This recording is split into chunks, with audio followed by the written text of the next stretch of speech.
friends, haters, cultivators. Hello. Welcome to Podcasting is Forbidden in the Cloud Recesses, the only lesbian-hosted podcast about Antichrist Master. Holy shit. I'm Roy, and I'm alone. Nobody care, Mo. Nobody care, Mo. And I'm Fallon, a.k.a. Mo Village's most dangerous homosexual. That's true. Put the Mo in homosexual. Wow. Meow. That is so true. It's real. We're back at it, fam. Hello, family. Took a little week off, but we're back and we're powerful. We've got our shit worked out for the most part. Basically. It took a little bit of time to get to this episode in particular because I had a couple of stupid life things that got in the way that I didn't anticipate getting in the way, but that's okay. You know? That's through it. That's media for you. It's media. It's media. But yeah, we took a little week off because we needed to just kind of have a breather before we got into Mr. Novel Town. Yes. You know? And, stuff happened a little bit. Yeah, while we were, taking our little break. I think, was it, the day after we recorded the last episode that they announced the movies, the Untamed movies that are going to happen? Yes. It was, the morning after I woke up and it was everywhere and people were yelling, and I yelled. I'm fucking ready for the Nye Brothers movie. I want to see Baby Them. I want to see the Baby Them. I want to see Baby Them so bad. I want to see Mustacheless Ninja. There had to be some point where he did not have the mustache. He was just a little baby boy. There had to be some fucking point. At some point or another, he had no mustache and he was a baby boy. I need to see the baby. I need to see the baby. And that's just how it is. Yeah, so I'm excited about that. Yeah. Audio drama just ended yesterday. Yep. So thank you so much to everybody who put their effort into that. It's a great piece of work. I've yet to dive into it, but like many other people, I have heard apparently illegal excerpts on the internet. And I've heard nothing but good things. Nothing but good things. It is apparently the closest adaptation of Modazushi that you will find out there. So, if you are down to find the subtitles somewhere online and you want to pay a little bit of money to support these people and their work, then yeah, get on it. Get that VPN, get that whatever the fuck it is, WeChat, the money or whatever, yeah. All that good crap. Weepy. But yeah, in other MXTX news, the Heaven Official's Blessing manhwa came out. Everybody's yelling. Yeah, because the art's super beautiful. It is very good art. You love to see it. But so apparently Donghwa's coming, so that's cool. Lots of stuff. Lots of stuff in the world. Lots of stuff still in Mo Xuanyu's little universe. Still pouring one out for the MIA Scum Villain manhwa. Oh yeah, the extended trailer for that came out that weekend too. Yeah, I knew there was another thing. Okay. I want to say that it looks really good because I love Scum Villain. As many know, I fucking love Scum Villain. Okay, that's my number 2 in my heart. They focused less on the action animation parts and poured most of their money into the character animation. It looks a lot better in this trailer than it did in the first trailer, where they were just kind of standing and they very much look like PS2 models. Absolutely. They finally popped out of the microwave. They're out of the microwave. Shizuna's out there giving us serving face. Absolutely, 100%. I'm excited for it. Still don't really know when it's coming out, but that could be just a failure on my part to understand. No, I don't think they've announced anything. I think it just got greenlit. Yeah, they just dropped a little trailer. Yeah, they just said, "Hey, here's this. Get forward to it happening at some point." Yeah, it's coming. Fuck if we know when, but so I will definitely be tuning in for that. I think everybody else should be tuning in for it as well because Scum Villain, as the kids say, it does whip. It does whip. And you love it mightily. You love it mightily, but today we are going back to the basics. Folks, Yes. Folks today... Well, I will say that it's not necessarily the roots. Scum Villain novel. That's true. Is definitely... Cheese and Get iPad is definitely the roots. Subscribe to us on Patreon for $1 a month. You can get Scum Villain Get iPad. You can listen to us. That's not the title of it. It's Cheese and Get iPad. Cheese and Get iPad because I know the name of my own podcast. You know it. Smart. Yeah, $1 a month on Patreon. You get to listen to us talk about Scum Villain once a month. Hell yeah. Pretty sexy. We'll be recording episode 2 of that next weekend. Yes, it will be very good. Be good to do. But we are going back to the basics a little bit here. We are going back to an original Mo Xuanyu novel. Her second. The Mo Xuanyu Expanded Universe. The Grandmaster of Demonic Cultivation. The Grandma of Demonic Cultivation. The Grandpappy. Grandpeepop. Grandpappy. And as a review that I translated from Chinese into English via Google Translate from a page full of reviews of the Donghua Season 1 says, this book is written by his homosexuals himself. You know? Yeah, that's really fair. I think that's really fair. God's own homosexual. If that's not an apt description of Wei Ying, I don't know what is. I don't know what to tell you. I really don't know what is. So, today we are going to be taking a look at chapters 1 through 5. 1 through 5, one of those chapters is a prologue. Yeah, which is included in the numbered chapters for a reason. Yes. That I definitely know and understand fully and completely. And it makes sense to the person with a terminal creative writing degree. It makes sense to me. It makes perfect sense to everybody here online. It's gorgeous. And so this book is structured in little mini arcs. Yeah. That are comprised of a couple to several parts. Yeah. So today we're looking at Chapter 1, Prologue, Chapter 2, Reincarnation, and Chapters 3 through 5, which are called Aggression Parts 1 through 3. Yep. So those are the little arcs that we're looking at, and they mostly cover kind of the same stuff that we saw in the first episode of the Donghua. Yep. But they kind of play out a little different. So what we're gonna be doing is we're gonna kind of do some little summaries real quick just to wrap up what happens here, jog everybody's memory, and then we're just gonna talk about them. Yeah, just gonna have a little sit down and have a little chit chat book club time. Oh yeah, absolutely fun and good. So I have some little summaries written. If you want me to, do you think we should go one at a time, or do you think we should go all at once? Let's go one at a time so we can just keep it fresh in our and everybody else's minds. Yeah, keep it French. Keep it French. So, Chapter 1 is mostly just disembodied voices of the public spreading theories and rumors about Wei Wuxian and how he died, and, talking crap, spreading a lot of misinformation and theories. It's game theories. Yeah, it's like a Reddit thread. It's just people going, DAE think that Wei Wuxian was killed by his shitty, basically. The fucking opening line of this novel is so good. Yeah. Good news! Wei Wuxian is dead! Good news, everyone! I don't know. I made a note of that.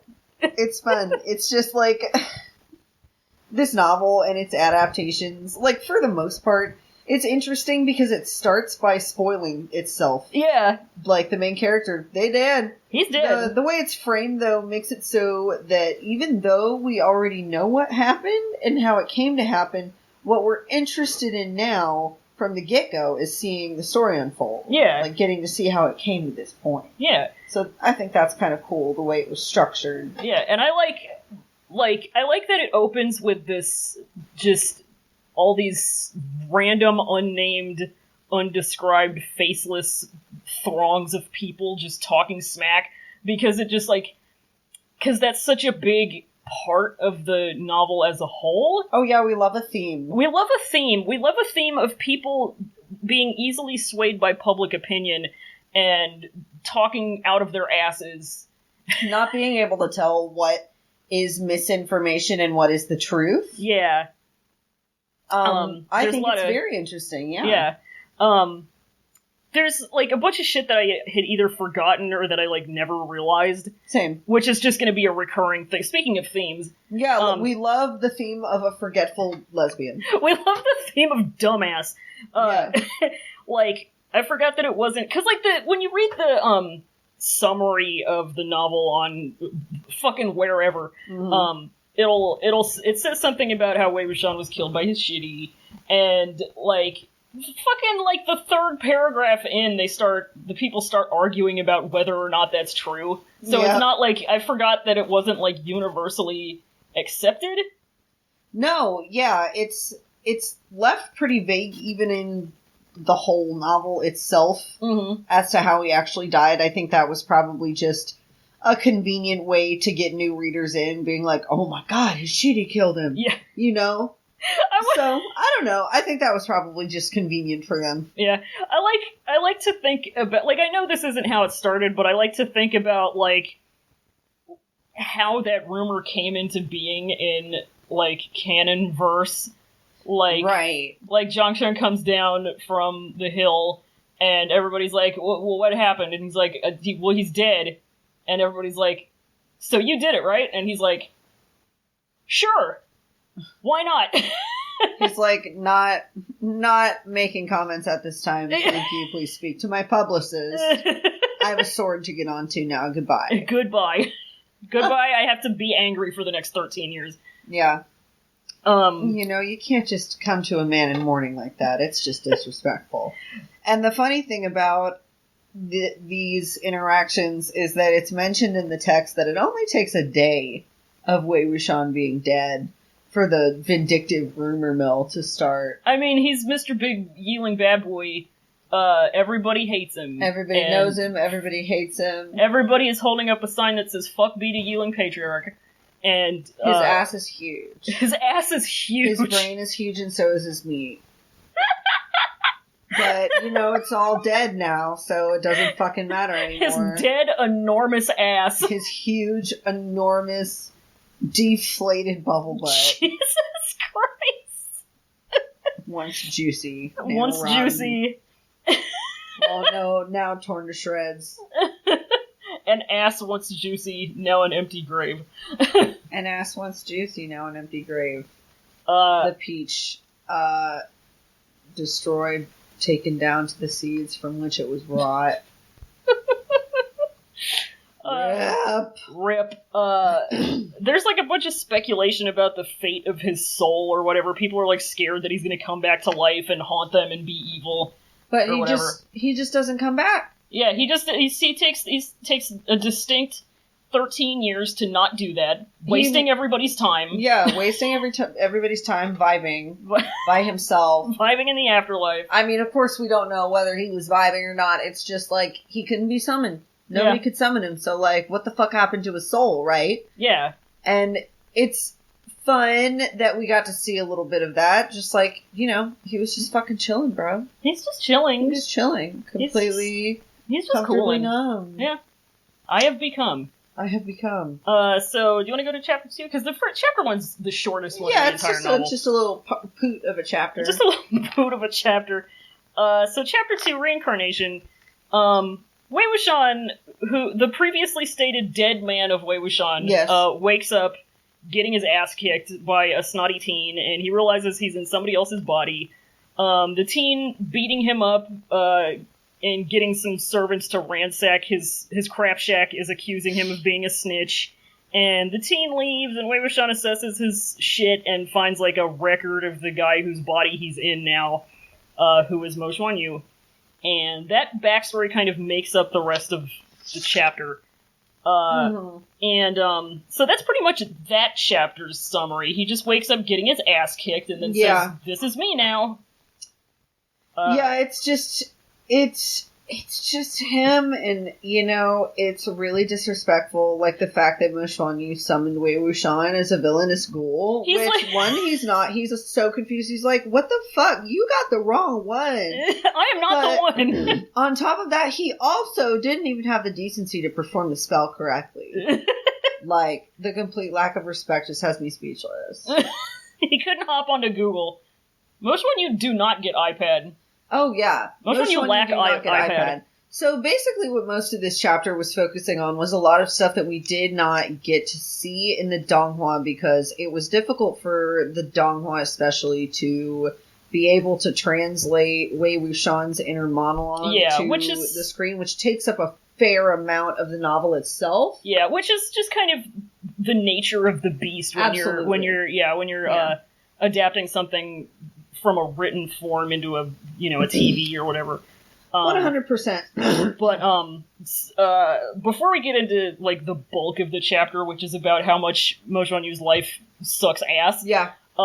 There's like some good shit in here. Like Wei Wuxian is still like a little bit arrogant. He wakes up and he's like, "How fucking dare you kick me on the floor of my shithole? How fucking dare you? My depression house." My depression coop. And my depression coop. Wow. Yeah. And Mo Xuanyu, his cousin, who looks like he looks like Mean Buddha in the Donghua. God, he does. He is described as having like a duck-like voice, I think is what it says. So I'm just picturing this, like, Weasley. He's supposed to be, like, kind of sickly looking, too. Mm-hmm. So I'm just picturing this fucking rat boy coming in with all these hunky manservants, which is how they're described verbatim. Servant-like hunks. Servant-like hunks. And it's just a bunch of them coming in and just wrecking his shit for no reason. And, Yep. He fucking... We were trying to, like... As soon as he gets the chance to, like, look at himself and see what he looks like, the first thing he does is make fun of Mo Xuanyu's application. Yeah! He's like, oh my god, this kid was a total fucking amateur! Clocked! He literally fucking clocks him. He's like, this foundation is not his shade. He hasn't done any swatch tests. He probably got shade matched at a Walgreens. So that's disrespectful. And he's very mad about being considered an extremely villainous ghoul, and he's also just fucking covered in wounds. Like he's covered in wounds. Yeah, he is scraped all the hell up, whereas in the Donghua he's just got like 3 distinct little scratchy scratches. Yeah. Whereas here, he fucking has Slayer carved into his arm. Ah! You ever wake up? Fucking absolutely. He's got it on both sides of his arms, and then on his chest and torso he's got some cuts as well. His little tum-tum. On his little tum-tum. And somebody taught Mo Xuanyu about journaling. Yeah, somebody did teach Mo Xuanyu about journaling. I like this being used as an exposition tool, and for us to, be able to get to know what the fuck is actually going on. Yeah. Because, we heard so much about this dude, but now he's in another dude's body. Yeah. And, like, in the Donghua, what we get of Mo Xuanyu's backstory is that, it was probably extremely shitty. Yep. Nobody likes him, and, he be fucking, I guess he, not necessarily be fucking, he just be horny. And, crazy. It's like, Wei Wuxian kind of, like, does brain math and is like, oh, I know who my dad is, and it's the terrible man of Jiggis. But here he gets it all laid out pretty plainly for him. He finds all these scraps of journal paper and reads them, and it has Mo Xuanyu's convenient life story written on all of them. Yes, very convenient. Yeah, so he gets to look through it and say #confirmed, #confirmed, yes, about a lot of things. Like, I like that we get a lot more information on, not only that, but the process of the sacrifice stuff. Yeah. Of course, the book would have more time to expound upon it compared to the other adaptations, but it seems less like an isekai, well, looks like this is just my life now thing, Like, I mean, that is kind of how he reacts to it, though. Like, he kind of goes, guess I'll live, true. and then and then he's just here. But it's also like... He spends a decent amount of time whining and complaining about it. Like, I can't believe how much this dude's life sucks. God, how could this happen? He literally fucking says that. He literally says, how could this happen to me? Jesus. And, but, so Mo Xuanyu's life story fucking sucks. It definitely fucking sucks. He was the son of the servant girl. The servant girl's daughter. Yeah. He was the son of the second daughter. The first daughter was the legitimate daughter, and she's the Madame Mo, and she's an asshole. And she's in control of it now because, you know, she was the only legitimate child. Grandpa said bye. Grandpa said bye. Yeah, Grandpa did. And so she's the second daughter. They were just going to pass her off to whoever, but, like, guess who came into town? It fucking they call him a powerful the leader of a powerful local cultivation sect or something, right? Yeah. It fucking says that they wanted to give her away, but an adventure was waiting for her. Yeah. The adventure of fucking Jin Guangshan. Yeah, the adventure of fucking and being abandoned by Jin Guangshan. Which is the adventure everybody who fucks him has. Yep, so that's what happened. He moved on to something new. He did hang out for 4 years. 4 entire years. And then when the Mo pussy Xuanyu game. was 4, the pussy game was probably ridiculous. The pussy game. But never powerful enough to make him stay. Mm-hmm. So he stuck around for a little bit, but he eventually dipped. It fucking, it says his father never came back again, and then 2 paragraphs later he comes back. God! And then he was like, oh no, yeah, actually it took him back at 14 to start training him for cultivation purposes. Mm-hmm. But, you know, apparently Mo Xuanyu, like, embarrassed himself and got kicked out. So that was a moot point for him. So, you know, he was kind of the family disappointment, and everybody beat on him. And one thing that was really fucking interesting to me is that it says, when it's talking about him getting kicked out, it's like before Mo Xuanyu inherited his father's position, which is super like the hashtag implications, like knowing all of the shit that comes after this, and not to get too super spoilery, but like, does that mean he was in line for inheriting the Jin sect? Like, would he have been...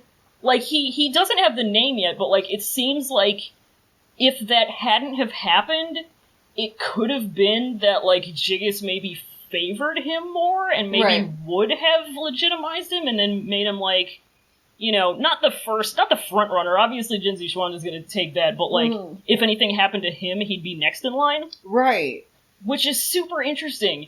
And, like, which is more reason, I think, for some of the shit that happens to him eventually that, like, he's possibly framed for doing the shit that he's accused of doing. Yep. You know, don't want the creepy goth gay boy with the shitty makeup to take over the sect. You don't want that. Don't want him fucking up somebody else's prospects. Yeah, don't want that. You know, the optics.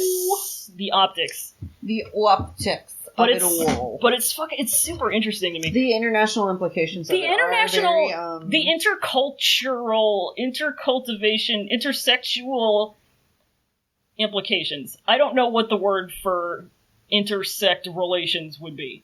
Because intersect is a word already. Yeah. Intersex relations, sure. I have an advanced English degree. Yeah, you do. Anyway...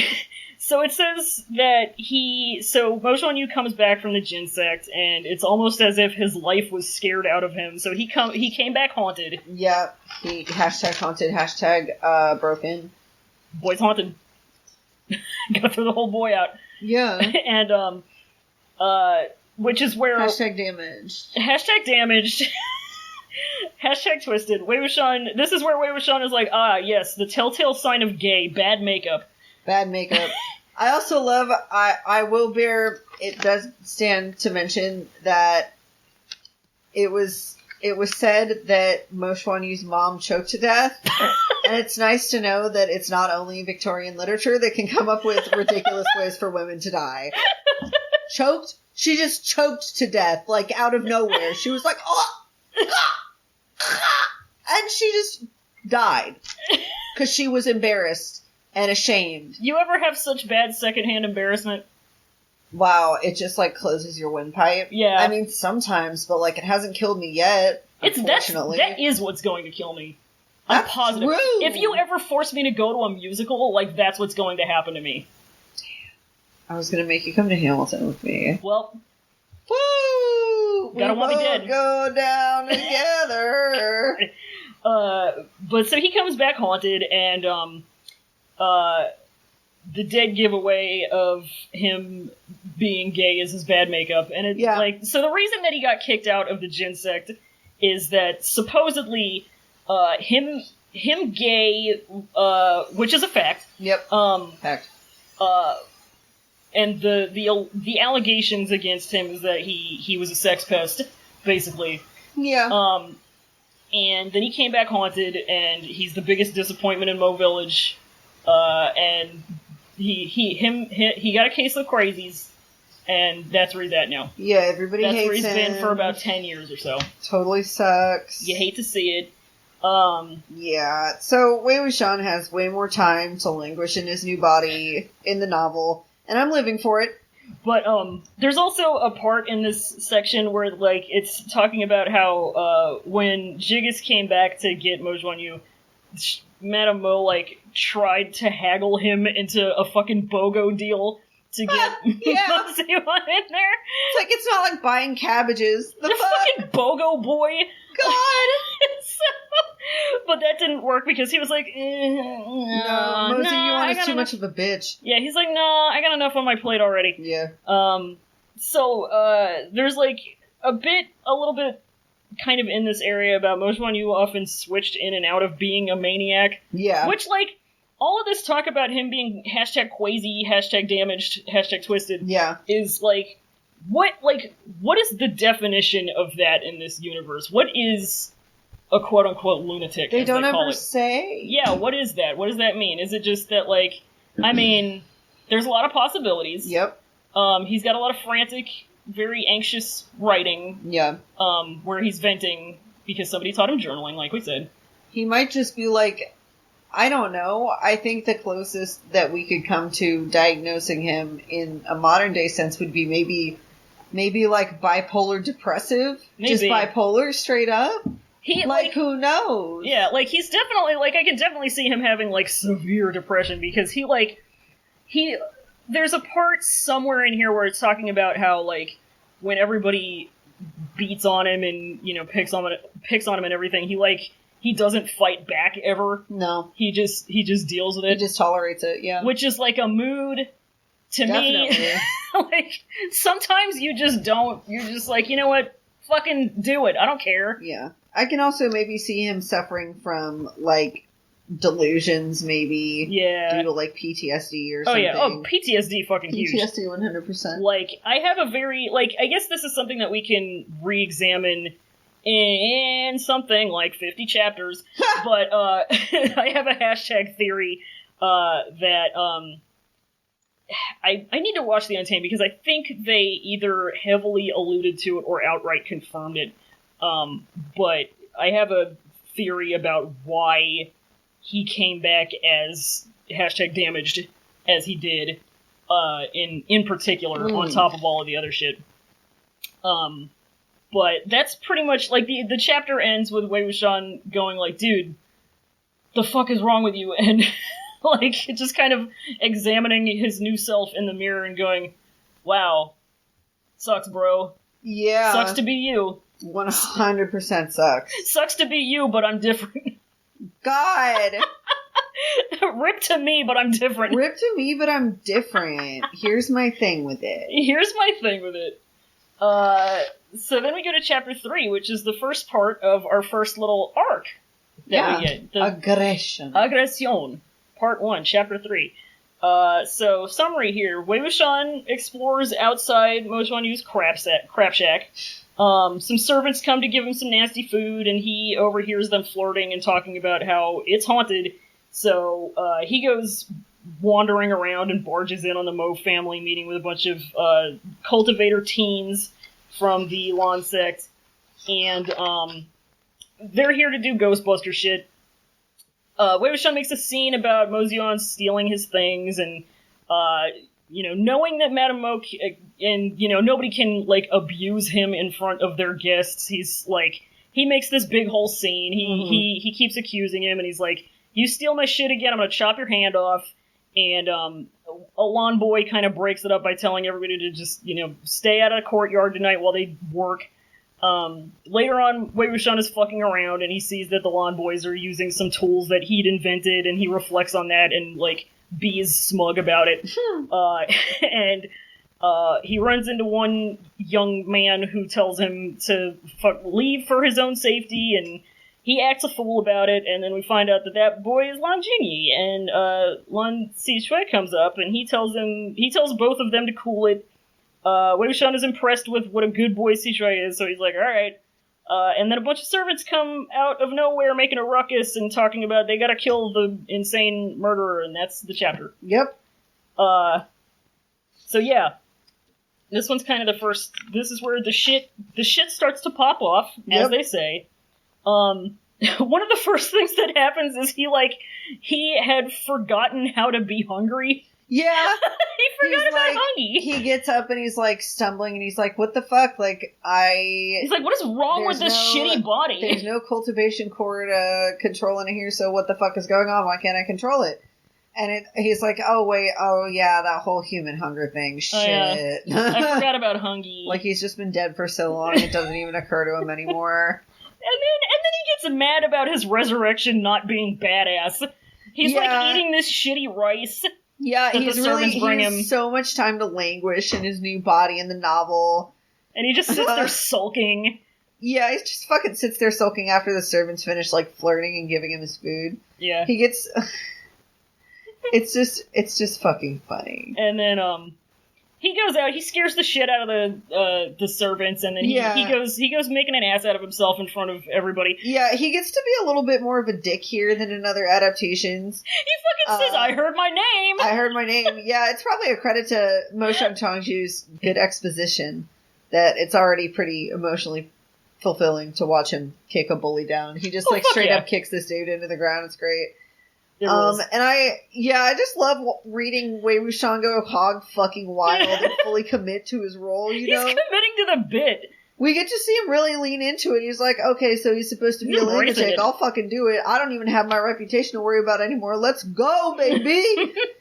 I never give a fuck about nobody not liking me. I will walk right by you and fart, bitch. He's fucking enjoying himself because that's all he can really do right now at this juncture. Madame Mo is, talking about how, one of the people in their household used to be a cultivator, and that's when he comes up going, hey, what the fuck is up, gamers? Hello, it's me! And then he sees the lawn boys, and the text fucking literally says that they're looking like a snack. Yeah, they look so good. And it says they were doubtlessly a treat to the eyes. A whole-ass meal of boys. They're, so cute. I just want to pinch their cheek. Little baby boys. And my next note is just, oh yeah, Mr. Mo exists. Yeah, I always forget about him because it's they cut him out of the donghua. Yeah, 100% cut him out of the donghua. So I don't really know why that was a choice that was made. I think it's because I think cutting out, because they cut out the girl servant too. Yeah. And I think that's a good move because you don't necessarily need them. It's less nothing people really, to animate exactly. Killing. Yeah, and it's less people to just kind of manage in general. They don't really do anything. He turns into a zombie, but so do other people. She doesn't really do anything. He has one line where he disparages Mo Xuanyu, and that's pretty much it. Yeah, he just exists to be told what to do by his wife, and then be shitty. Yeah. And so I think it's a smart move and a fairly common move in, condensing things for TV or for a movie to cut out characters or combine them or whatever. So I think, he isn't necessary. No, not at all. He's some fucker. He's just some guy. He's just some dude.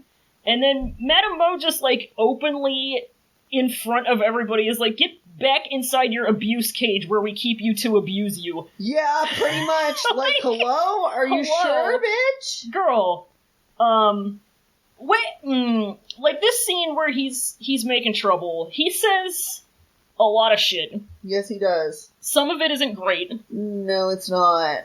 Not a big fan of him using Mo Xuanyu's gay to insinuate that Mo Xuan should have been scared that he'd do fuck on him. Yeah, well, Mo Xuanyu is a Fujo, so yeah, we can't expect too terribly much. So, I mean, no piece of media is going to be perfect. So there's no ethical consumption under Don May. Bapitalism. But that's not great. But then the text says something about, like, he could do whatever he wanted to, whichever way he wanted, which is fucking hell yeah. Yeah, he can just do fucking whatever now. He's back from the dead, Dude, baby. nobody cares. Baby! He's back, baby. It's time to fucking get it. Like, there's no point not to get it. Yeah. You know? You got to get it. You gotta do it. You got to pay to play just for Shorty Bang Bang to look your way. Yeah. You got to pay to play. Fucking, speaking of which, like, there's a part where it goes into Mo Xuan's thoughts, and he's like, this lunatic is going down tonight, and I went, it's going down, fade to Blackstreet, so... Yeah. But, yeah, he just goes outside, and, like, I think once he goes outside and he has this little exchange with our two favorite little baby lawn boys... Yes. I think it's very good because I can tell just from them speaking who is who. Yes, definitely. Yeah, they have very distinct voices. And I think something that lends a little bit of a hand to that is we get a little bit of their POV whenever they talk. Mm-hmm. Like it's kind of a not a restricted POV or what the fuck ever it's called. Yeah, it's not limited. It's not a limited POV. Yeah, and I like that. To, like, go back to the first chapter for a second. I think that's another thing that I think the prologue does really well, is that, you know, opening up with all of these different voices, just talking whatever, kind of establishes that we aren't going to be working solely with one point of view. Yes. Yeah. And I think, like, once we get further into the novel, point of view is going to, I feel like, become a big theme. Oh, 100%. It's not just because it's not just a mechanic of prose. It's not just a craft thing. It's the genius's tool. It's not just the genius's tool of smart things. It's a thing that you can also have a dialogue about and write things about, and it's a thing that can affect a person's life, and it be like that. It definitely do be like that. Which is good. Wei Wuxian also says the line, I still want to find a good man.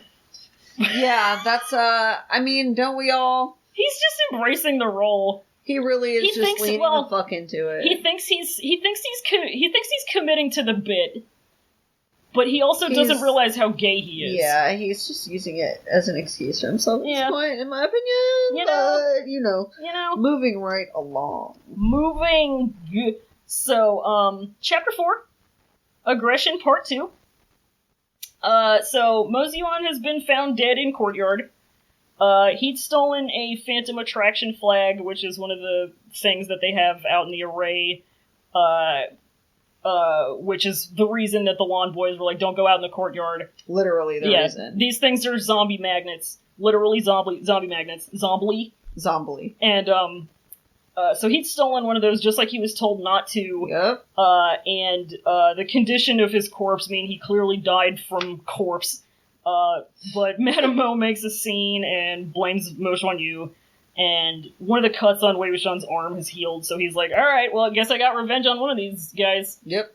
Guess they gotta die.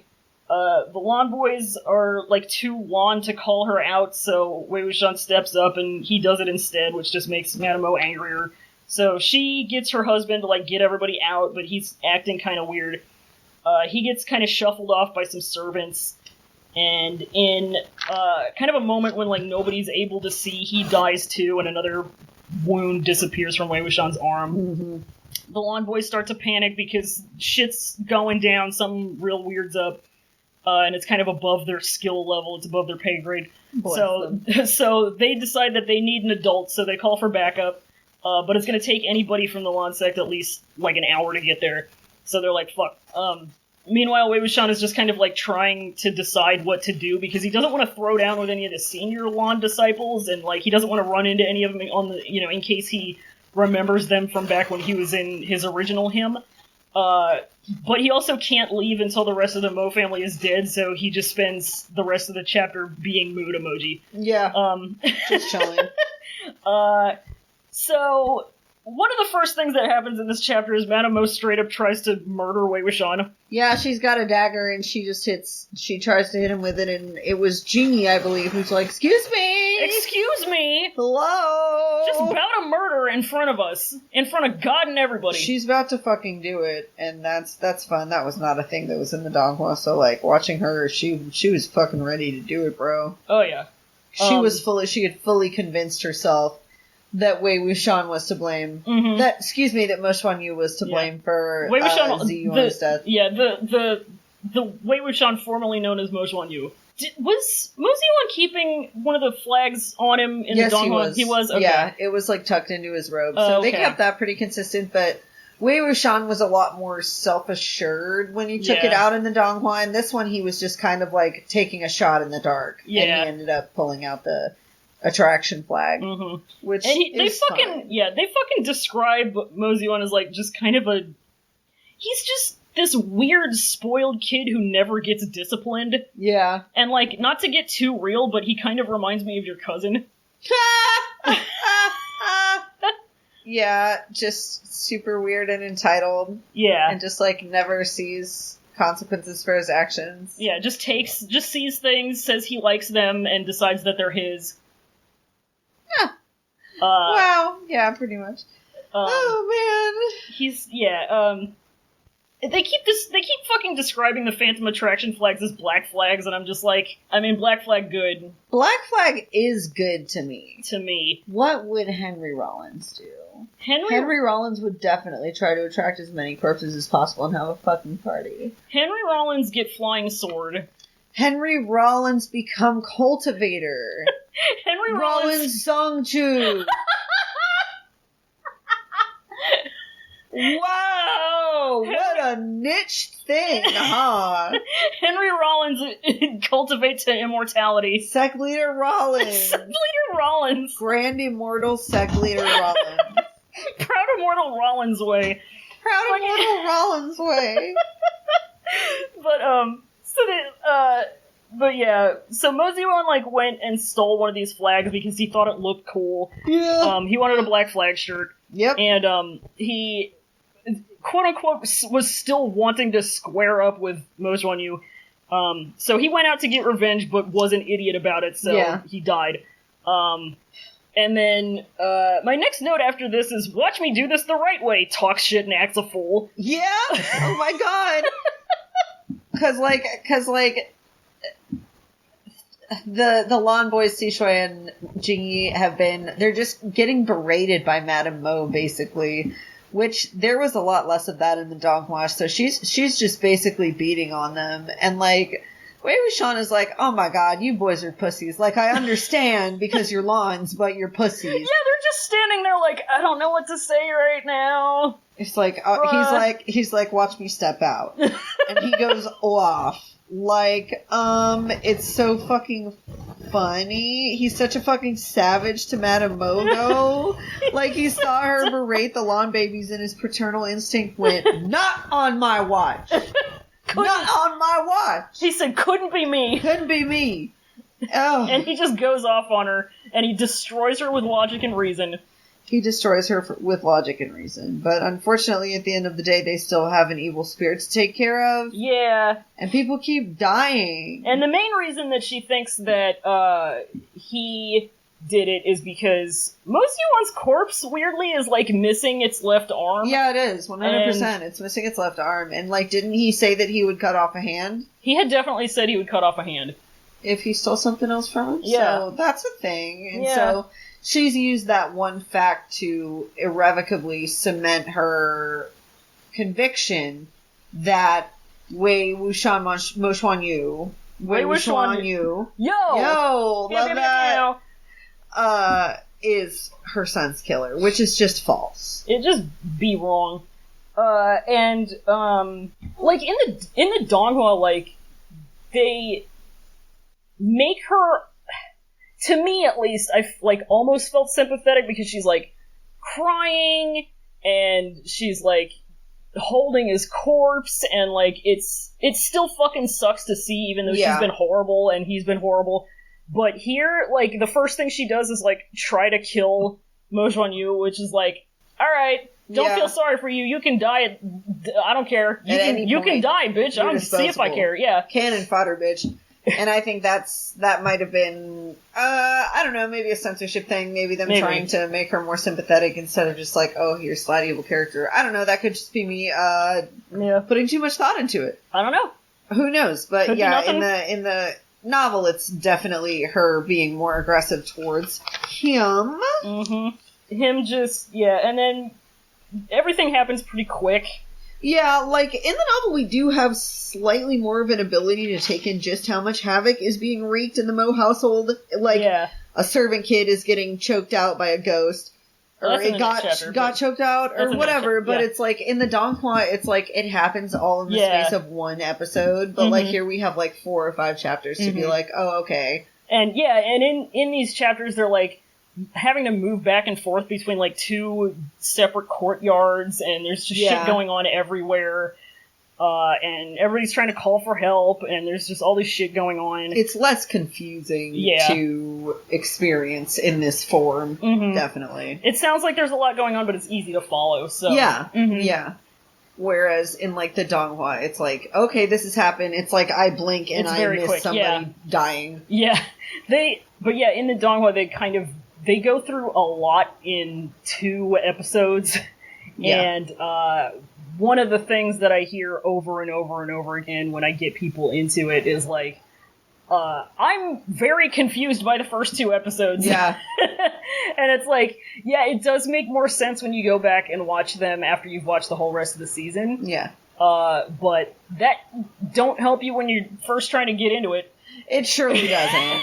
I watched the first 2 episodes, like the very first time I watched it, I watched the first 2 episodes, and then it took me like days before I was able to be like, what the fuck? Okay, let me see what happened so I can move to episode 3. And then episode 3 starts a 14 episode long flashback, so... Yeah, so you get no answers. Go figure. But, Pretty much, but it just kind of ends with Wei Wuxian being like, oh, fuck. I gotta be responsible for this curse. Yeah. And then that's it. It's like, God, my life sucks. My life is bad. I'm having a bad time. Everything bad happens to me. I don't like it. God. I can't believe my life is bad. It's bad. I can't believe that. How could this happen? How? But anyway. Oh, I thought you were gonna do like really slow me. Well, why would I have to do it if you already did it for me? The genius's way. The genius's way. But, then we go to chapter 5. We are moving on to chapter 5. Moving clean on to chapter 5. So, one of the servants, the same boy servant from chapter 3? Yes. Who was... Atong. Yeah, who was doing some flirting. He starts choking himself out, and he breaks his own neck, which you do. Wei Wuxian starts thinking about what type of ghost this could be, because it's super mad. Some spooky shit happens. Wei Wuxian realizes that all of his cuts are gone, which as far as he knows is wrong, because he should still have at least one left. And he looks at the dead servant's body and realizes that his left hand is gone too, so he does some brain math, and he figures out that this ghost is fucking with people's arms. Madame Mo shows up, and she's dead, and she has an anchor arm, so Wei Wuxian finally puts it all together, and he's like, oh, I got it. This is a dismembered and extremely mad arm that's killing everybody, and it's mad because it's been dismembered, and probably other things too. Oh, yeah. But it's still too powerful for him to, take down by himself, or for the Lan Juniors to take it down. So, he tries to he's gonna be a resourceful boy, and he's gonna try to get some zombies going. Yep. But the ones he picks are in, the main courtyard that he's in, I guess, and they aren't mad enough. So he's like, well, these are useless. So he goes to the other courtyard, and he makes zombies out of the Mo family. And he tries to use them to subdue the anchor arm, but they just kind of get their asses kicked. And the Lan boys are, standing off to the side going, this rules, dude. And, Wei Wuxian can't really make the zombies go super hard without whistling and outing himself as a necromancy boy.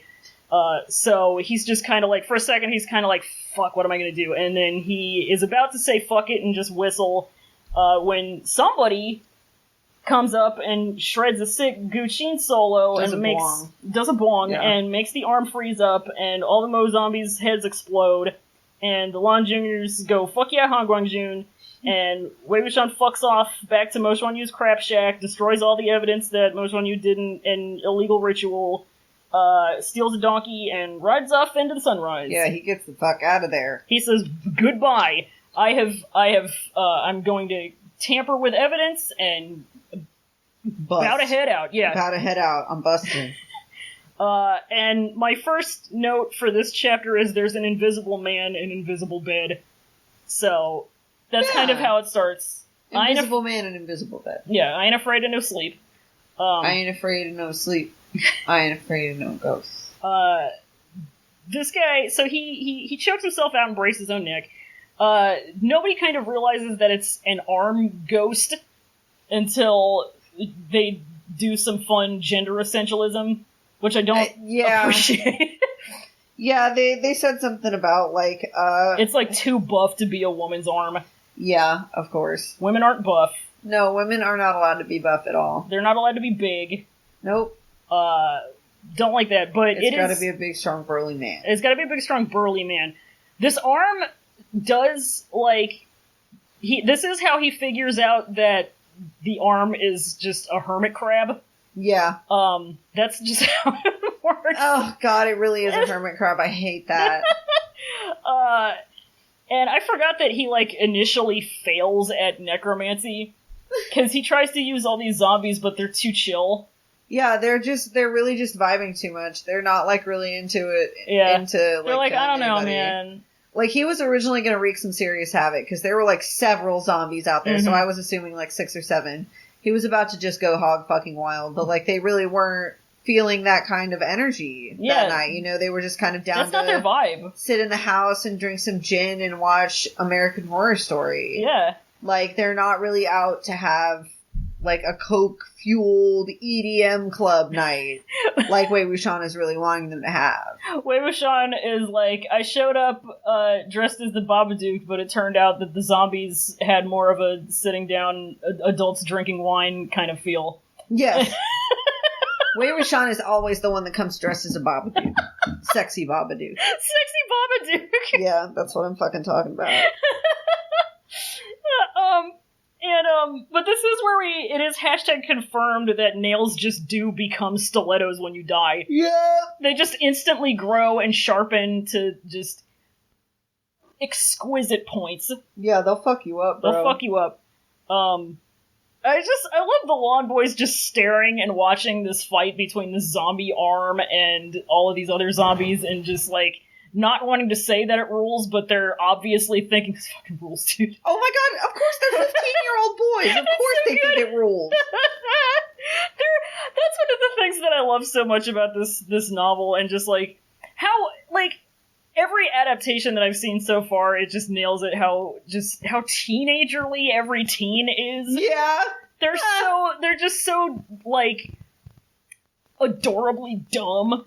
They're so fun, and it's like, they're so fun, but they're also capable of having, like, very intelligent and deep ideas about big things. Absolutely. I love it. Because they're in that stage, they're in the big brain stage, you know? Their brains are becoming gradually less smooth. Gradually less They're wrinkling, they're expanding, they're traveling to other dimensions. I just love getting glimpses of these characters' thought processes in the novel, even if it can be jarring sometimes. It's like, oh, we're in Sishui's head now, I guess. Yeah. So that's fine. Yeah, it kind of only grabbed me a few times, but I think we'll get to why when we kind of do, like, a little wrap-up. Yeah. Once we're done with this, but, can I say, Wangji rules, dude. We don't actually even see him, but he just comes in, he says bong, and a bunch of zombies' heads explode. Yeah. We don't even need to see him, but he rules. And I've referred to him as doing bard shit a few times, but really he's a cleric, and he's using his channel divinity Destroy Undead, with his Guqin as his holy symbol. Yeah! And that's just him, baby! I love Cleric Boy. I love him. I also love, Wei Wuxian, doing illegal things. Yeah, he's just vibing. He's committing spoliation of evidence.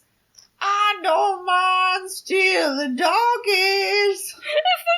When he looks at Little Apple, it says that that Little Apple eyed him sideways as if it was a real person. So it's not just weird JoJo animal art. No, it's not. Like, I will note, let's note that MXTX herself does anthropomorphize Little Apple here. So maybe it's unsettlingly humanized and the Donghua are kind of valid? Yeah. It's not just GC May Pictures saying, we don't know how to draw Aminol. It's them saying, alright, it says right here, he has man eyes. This donkey's got a human brain inside. This donkey's brain is incredibly wrinkled. This donkey's brain. She's huge. Her mind. So good. But yeah, that's the first 5 chapters. That is. He runs off into the sunrise right as the sun is coming up with his stolen donkey. Yep. And he's off to have adventures. He had to fight that fucking donkey to get out the stable. Well, once it did, smooth sailing. Yeah, spiritual donkey. But yeah, overall, so we're working with the Exiled Rebels translation, obviously, because we're English speakers, and it's the only complete translation that exists. And, like, I don't want to get on them too much because I do think they've done a very good job. And I think much better than a lot of the Chinese novel translations I've seen floating out there, and I have tried to read quite a few. Keyword tried. And like, I think it's really, really impressive that they managed to do this, especially because, like, as far as I know, one of the main translators was like in high school. Wow, which is fucking like. I mean, I can't say that I think it's good that a high schooler is reading this. Yeah, not necessarily. Like, what are you gonna do? It's pretty admirable, I'll say that. I wasn't doing much in high school, I'll tell you what. It's an undertaking. So I can't imagine that. But I would like to see a professional translation someday, because, like... Yes. As much as I appreciate the work that they've done and the quality of the work that they've done, there are quite a few parts where there's, like, you can tell this is, like, written by somebody who's, like, not to be a writing snob, not to show my MFA off, but, like, somebody who isn't, like, hasn't quite honed craft a whole lot. There's quite a few, like, instances of, like, passive voice, which just sounds really clunky, some, like, dangling participles and modifiers, and, like, just syntactic ambiguity that I don't even know if it's on Exiled Rebels or if it's on, like, the structure of Chinese as a language. Yeah, I feel like, to their credit, it's very difficult to translate Chinese, like, 100% absolutely, to text. Yeah. It's definitely, as far as I can tell, it's more of an interpretive thing. Oh, yeah. There's a lot of margin for error. There's a huge margin of error, I should say. The characters themselves are, like, oftentimes very metaphorical. Yes. Yeah. Mm-hmm. It's like a lot of the characters, if you look up, like, what the radicals are for them, what, the component parts of them are, it's kind of similar to, if you're familiar with kennings, which are from, like old, not old English technically, but, like, I guess kind of old English, where it's, like, things will be referred to as, like, compounds of things, I guess. I don't know how else to describe it. I can't think of any examples of it at the moment. But it's similar to that, where things are just described in metaphorical terms. Right. But, like, and that's one of the things that, like, I'm noticing the more I do these Google translations, is that, like puppy will be translated into, it'll be translated literally into, like, milk dog, which when you think about it, it makes sense. Well, yeah. It sounds goofy as hell when it's translated literally, but it makes sense. It's like, yeah, that's what a puppy is, I guess. It's a baby dog. Yeah, milk dog. Pretty accurate. Yeah. But yeah, there's just, sometimes there'll be things in the text where I have to stop for a second and be like, what the fuck? Because, like, there'll be some things where I don't know who the dialogue is referring to. Like, the dialogue tags are kind of, like, unclear. Yeah. Yeah, where I'm like, I don't know who the fuck this is supposed to be that's talking.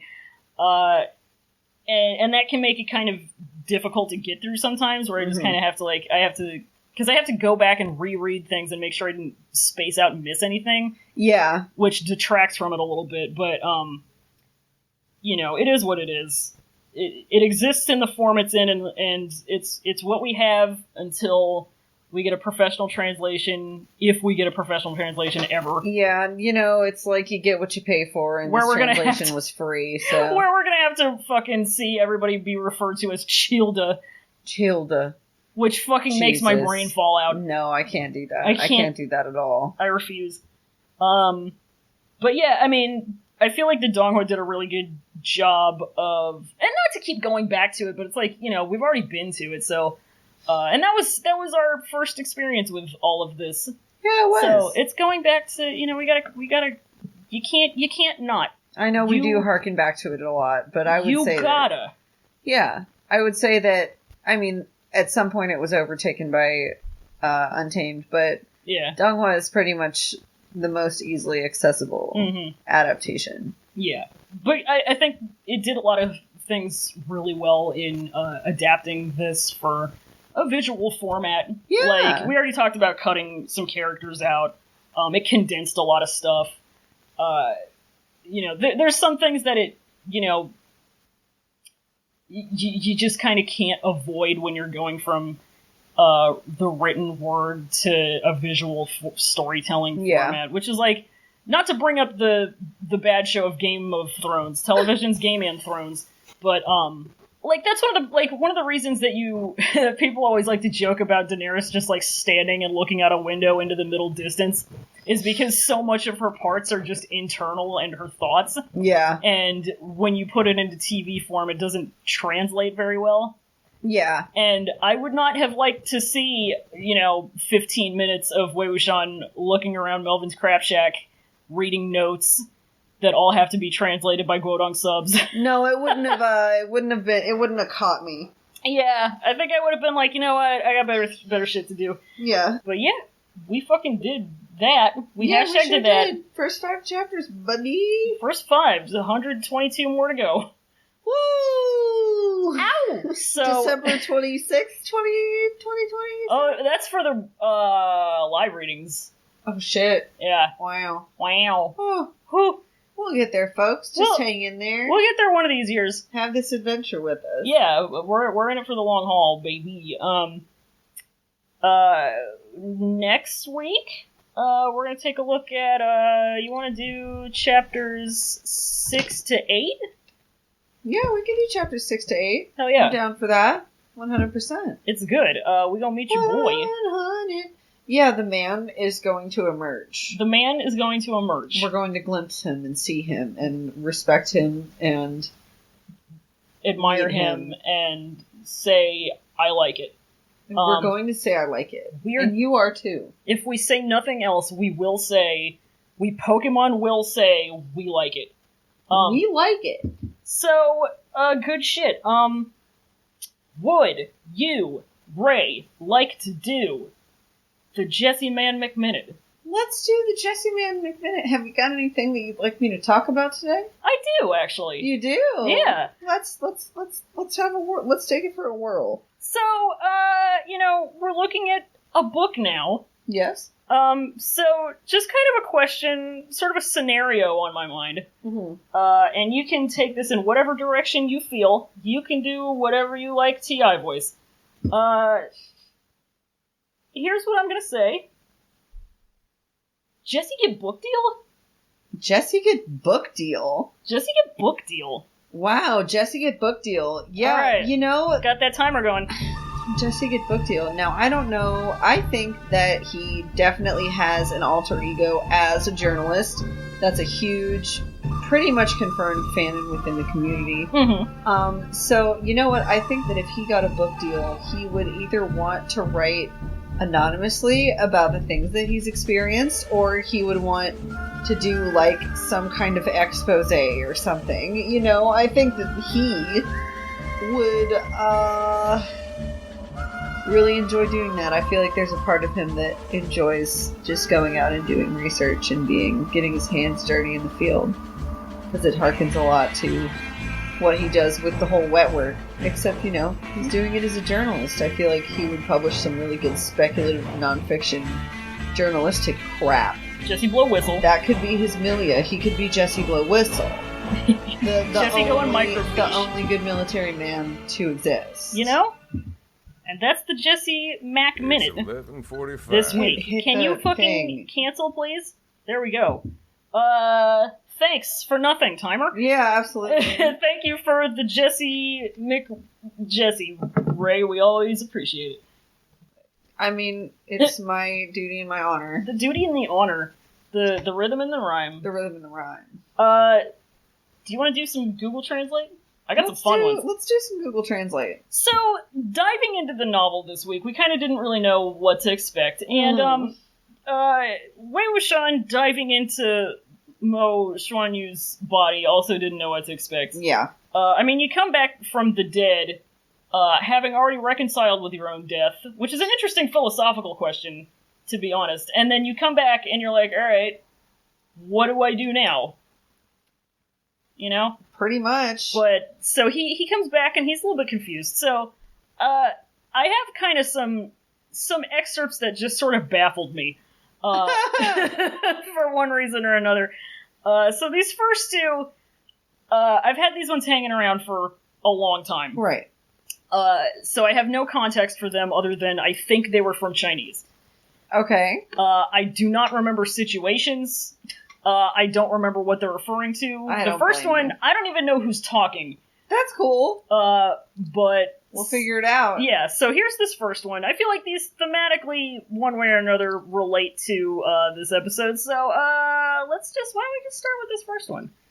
All right.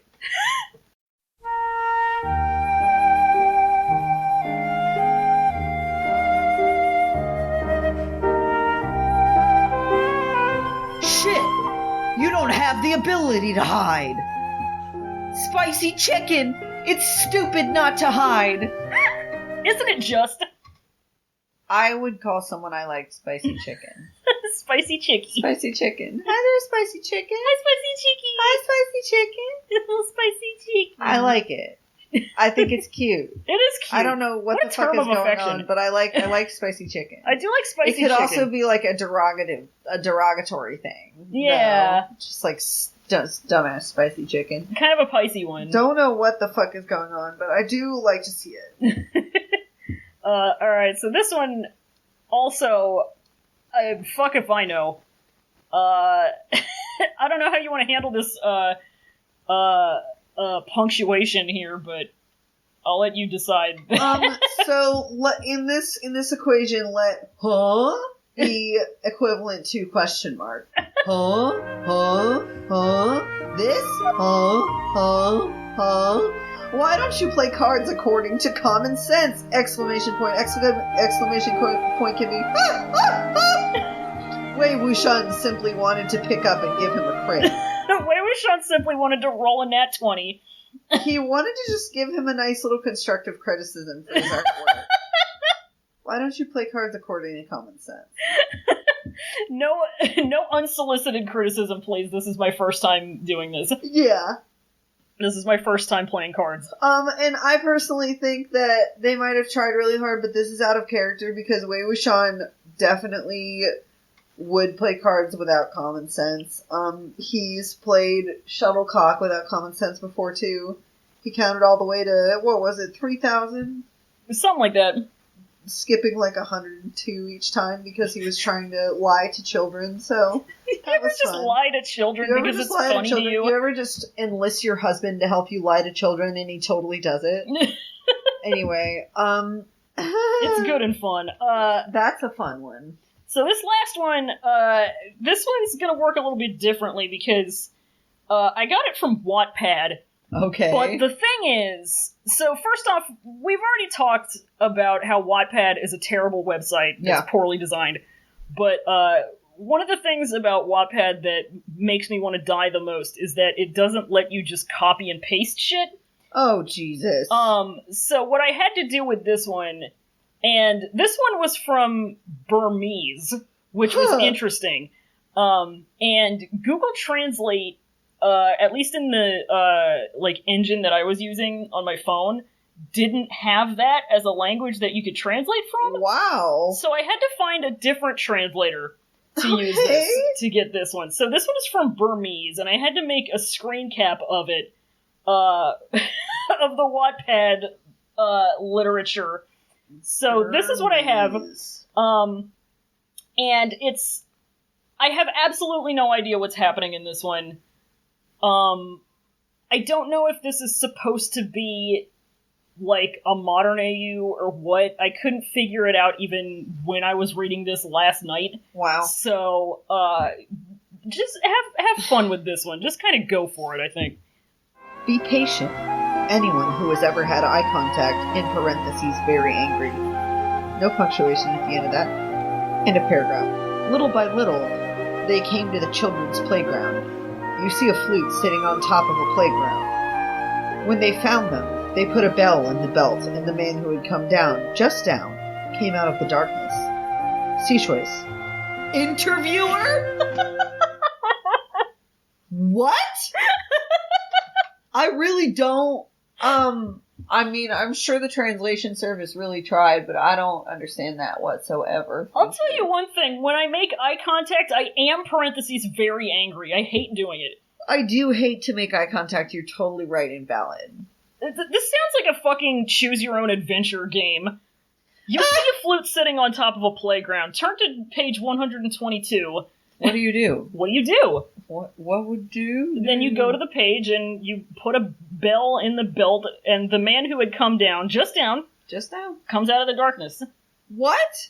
That my brain is not on the right wavelength to process that, I think. I think I'm really not an alien, so I can't fucking read it or decipher it. Can I make one note?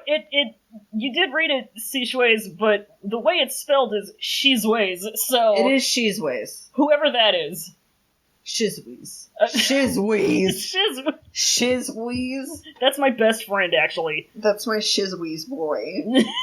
Everyone's favorite Shizwees boy. My Shizwees boy, my little man. My little man. Just a little man. Good shit. I do love it. What an adventure you send us through every week, Roy. It's an adventure that Google Translate and Friends sends us on every week. That's true. You know? And I will say, I'm a fan. I am a big fan. I'm also a big fan of taking questions. I do love to take a question. What kind of questions have we got today, Roy? Well, first off, questions. If you got questions, you can send them to cloudrecessespod.tumblr.com /ask, or via Twitter at cloudrecess. You get one pod. Yeah. So we got one question on Twitter, and we'll start with that, and then we got quite a few from Mr. Tumbly. So, you want to read these, or do you want me to? I will read them. All right. Give me here. I'm just getting my hair out of my face because it's annoying the shit out of me. You are absolutely not allowed. If you want to get your hair out of your face, you got to put it in a cute little bun, like everybody in this show does. Well, I don't. You got to put a stick through it. Hairband. We don't have it. I don't like it. This question is from friend of the show, Ask Jovery, at Ask Jovery. What, in your correct take's opinion, is the peak WWX gremlin moment in the first 5 chapters? Please provide your working and justifications to this answer. It is deeply appreciated. To me, it's him saying, I still want to find a good man. That was definitely the first thing that popped up into my head. Yes, he's really...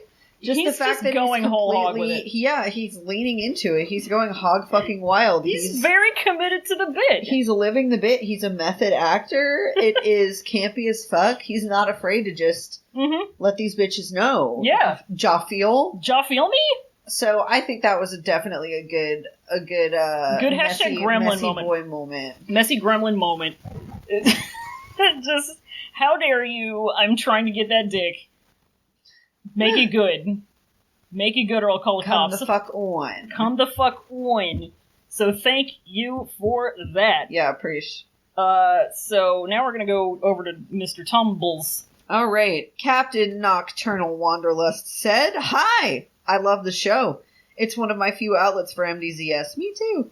My question was, if the characters were to be transported into modern day and were college students, what would their majors be and what type of student would they be?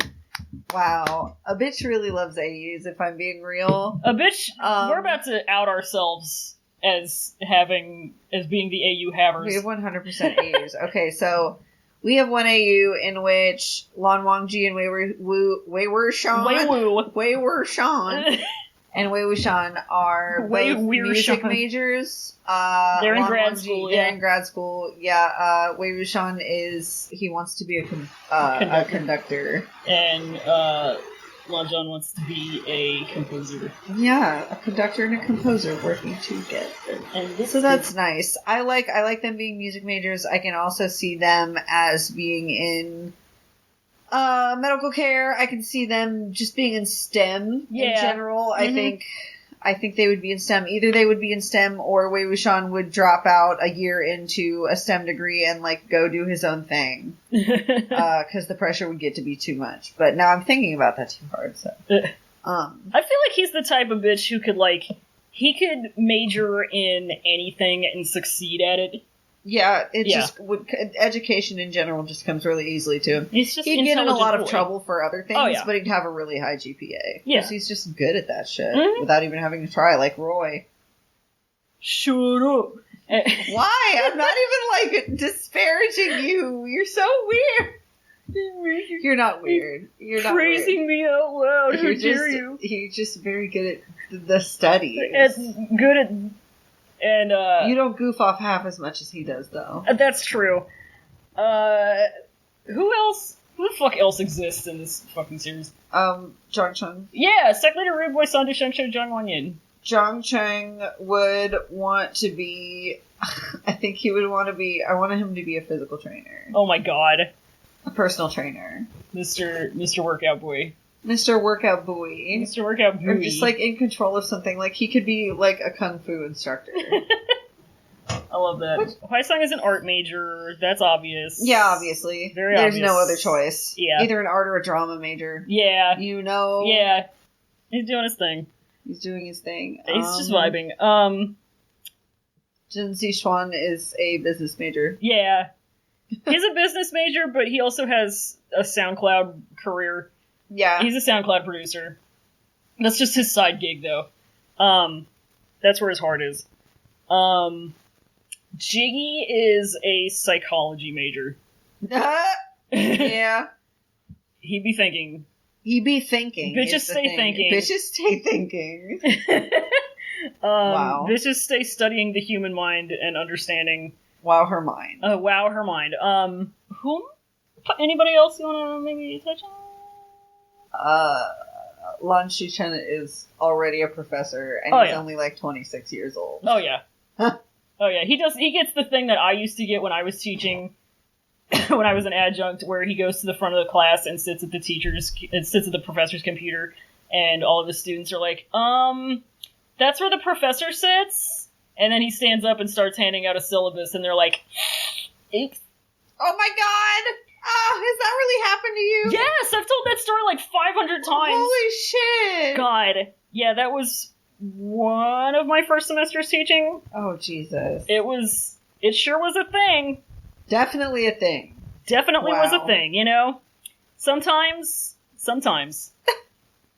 Sometimes at pizza time. Anyway. Shit. I think that was all the principal characters. Sometimes it really do be pizza time. All right, one more question from Captain Nocturnal Wanderlust. If noise is forbidden in the cloud recesses, do you think Lan Zhan has to gag Wei Ying when they have sex to keep him quiet? What are your thoughts of other forms of silencing? I'm going to spoil it a little bit. They don't give a fuck about the quiet in the cloud recesses. Wei Ying has a mouth on him. He says, I was given a mouth and I'm going to use it. And that's exactly what he does. Right. A lot of people like to experiment with them using silencing charms and shit, but usually they really can't be asked. It gets to the point. It's too spur of the moment. So the way it happens every single time, as far as I can tell, is they get into the Jingxi. They finish their other nightly non-sexual business, and Wei Wuxian proceeds to annoy Lan Wangji to the point where he completely loses control of himself and ravishes Wei Wuxian like an animal. It's normal. So there's really no time for them to set up silencing charms. He's completely loses control of his polite upbringing, and it's gross. It's normal. It's normal. It's normal. It's fine. It's normal. It's normal. It's regular. It's how you do. 100%. What can I say? So they don't care about that is the answer to that question. We had a bunch of questions, by the way. We did. This isn't really a question from Anonymous, excuse me. This isn't really a question, but it's something you can expand upon if you wish. Okay. Since one of the Gusulan sect rules is no killing in the cloud recesses, imagine a modern AU where Shi-Chun runs a vegetarian/vegan cafe with a secret edibles menu. His two partners help out with Mingjoy blending up green drinks and Aoyao as the cashier waiter. Expand if you wish. Oh my god. Wow! Long Shi-Chun running a backdoor edible business is fucking amazing! You asked for the special CBD menu. Oh my god! I want the special relaxing menu, please. The Shi-Chun's Serenity like, menu. oh, I got you, brother. Holy fuck. Okay, I love that. Thank you so much. So good. That's beautiful. That's an awesome AU. Oh my god. I will be hashtag donking about that. Anonymous said, not to be TMI, but I'm dissociating through period flu listening to your one episode of Shizun Get iPad on repeat and looking at cute videos of bats. So, thanks. Yeah. Hell yeah. Aw, thank you so much, man. I'm glad that we can do, just a little bit of a thing to help you feel better. That makes me feel real good. I hope you feel a little bit better soon. Condolences, but also flex emoji, energy sword. It's Sunday, energy sword Sunday. Yeah, 100 emoji, B emoji. Fuck yeah. We got you, bro. Anonymous asked, now this is a powerful one. Are you ready? I hope I am. Anonymous I'll do my best. Is Shui-Yang a twink? Yes, next question. The answer is, unequivocally, yes, next question. That's not even... Y'all sleeping on it. Y'all sleeping on it. He is a twink, he is a bottom. There's nothing to be said about it. Yeah. I'm sorry, but if you disagree if you disagree with me on the fact that Shui-Yang is a twink bottom, you're so wrong, it's, laughable. I feel sorry for you. I feel genuinely sorry for you if you don't think that boy is a twink. Wow. I'm sorry. Next, moving on. From our dear friends of the show, Ceramic Costumes, how well do you think this works as an introduction to WWX? We get the rumor spiel followed immediately by the boy himself waking up. What's your take on that wee narrative mechanic? I just see wee and I'm like, oh shit, there it is. A wee narrative mechanic. I love it. Wow, I love that. No, I really appreciated that. I made a couple notes of that. In fact, I really appreciated the way that she did that because it drew you in a lot more successfully, I would say, than the typical, just him being there thing. Mm-hmm. We got an insight into his situation. We got an insight in how this kind of person would react to being thrust into a kind of situation like this, I guess. I'm not articulating myself very well, but yeah, and Jaffiel. Yeah, Jaffiel. And I already talked, I think, at enough length about the fact that I think it works well from just a mechanical craft standpoint to introduce some themes and introduce how the POV is gonna work. We love a theme. We love a theme. We love us a fucking theme. To me. Hell yeah. MXTX loves her some goddamn themes as well. Oh, there's themes. So that is fun and sexy. Themes on themes on themes on themes on themes on themes on themes on themes on themes on themes. Anyway, let's get into some housekeeping, because I think that's enough episode for... That's just about enough episode. So, did you know that if you throw treats into our mouth every month, we will vomit back up new treats out of our mouths for you? We have a Patreon, folks, and it's not nearly as gross as I just made it sound. That's good. That's pretty good. Yeah, patreon.com/podrecesses, where for $1 a month you can be a disciple of the show. Get access to all our Patreon exclusive bonus content, such as She's in Good iPad. Treats. Treats! I told you, it's treats. She's in Get Treats. She's in Get Treats! Plus a special role in our Discord. Yay! Get disciple status. For $5 a month, you can be a Sect leader of the show. Get all that plus a more special role in our Discord channel and a thank you shout out on the show. Plus, you can send us a quick little message for us to read. Double yay! Yay! And for $10 a month, you can be chief cultivator of the Pod Recesses world and get all that plus an even more special role in our Discord And you can send us requests for things to stream or read. We just did our first live reading today. Yes, we did. After an hour of me fucking with my settings, we finally got it to Yeah, I had a cigarette and a bong rip. It was great. It was good. And by the way, thank you to Morg and Chow for being our Jingyi and our Sishui. Yeah, thank you guys so much. We could not hear the soundboard clips as they were being played, but I'm sure y'all did a great job. Hell yeah, they did do a very good job. I can plug that because I did have to listen to them to make the files. Many times. It'd be like that. Yeah. But yeah, shout out also to our $5 sect leaders. You want to give the names this time? How about you do it? Our $5 sect leaders this month are Colin Arnold and Sarah McClintock. Sarah McClintock. Thank you for supporting us. And thank you to $10 Chief Cultivator of the show, Scout Shiro. Woo! That's my boy! Pew, pew, pew, pew. And thank you to Noisepace.xyz for being our podcast network. Check it out. You can find other very good podcasts, such as... You can find Elite Full Restore. You can find some Jurgenit. You can find some Jurgenit. You can find some H-Kip. You can check out Fearbaiting. It's got funny Tiggy Sarah on it. Hell yeah. You can check out Radish. You can check out Picking Up Something Good. You can check out The Stick. You can check out City Girls Make Do. Hell yeah. Hell yeah. Hell yeah. You can check out a ton of stuff and you love it.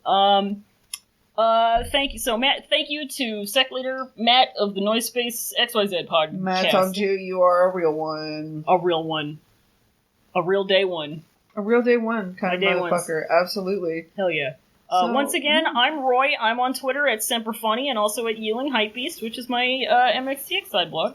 And I am Fallon, aka at America's Burden on Twitter, and also at Himbo Zongju, ZONGZHU, which is my MXTX side Twitter. Fuck yeah. So I don't have to flood my main with it, even though, a little bit of it slips through the cracks. That's how it be. That's how it be. In this bitch of an earth. You can find Pod Recesses, us at cloudrecessespod.tumblr.com and on twitter.com/cloudrecess. You get one pod. We're on all your podcast apps and the websites and stuff, so go ahead, like, subscribe, comment, rate. We love to see it. We love to hear it. Yeah, let us know. We love the optics. We love to hear the people's voices. You can also join our Discord. The link will be in the description. We always make sure to put it in there. We're very thorough. Love to do that. And you know what we say at the end of every episode, Ray? Semper goddamn bunny boy. Semper ding dang dong bunny. Semper ding dong a doonum bunny. Absolutely. Sempi Bono.